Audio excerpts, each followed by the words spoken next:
Secular ব্যবস্থা জমিনে আল্লাহর যে কর্তৃত্ব এটাকে অস্বীকার করতেছে। কিভাবে?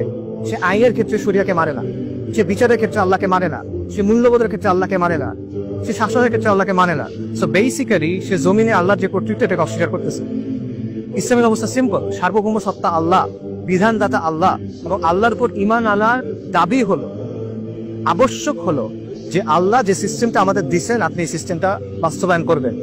এটা আল্লাহ অপশনাল করেন নাই, এটা আল্লাহ আপনার খেয়াল খুশির উপর ছেড়ে দেন নাই, এটা আল্লাহ ভোটের জন্য ছেড়ে দেন নাই, এটা আবশ্যকতা, এটা ঈমানের দাবি।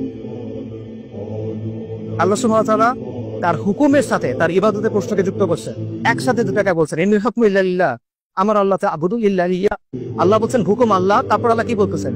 আল্লাহ নির্দেশ দিচ্ছেন তোমরা আল্লাহ ছাড়া অন্য কারো ইবাদত করবা। হুকুমের পরে এই কথা আল্লাহ বলতেছেন। আল্লাহ সুবহানাহু ওয়া তাআলা প্রশ্ন করতেছেন আফা হুকমুল জাহিলিয়াতি ইয়াবগুন ওয়া মান আহসানু মিনাল্লাহি হুকমান লিকাওমিন ইউকিনুন। আল্লাহ প্রশ্ন করছেন তারা কি জাহেলিয়াতের হুকুম কামনা করে? তারপর আল্লাহ নিজেই বলতেছেন যে বিশ্বাসী কওমের জন্য, দৃঢ় বিশ্বাসী কওমের জন্য আল্লাহ ছাড়া শ্রেষ্ঠ বিধানদাতা কে? আল্লাহ ছাড়া শ্রেষ্ঠ কে? আল্লাহর চেয়ে শ্রেষ্ঠ কে? আলাইহিস সাল্লাহু বিআহকামিল হাকিমিন।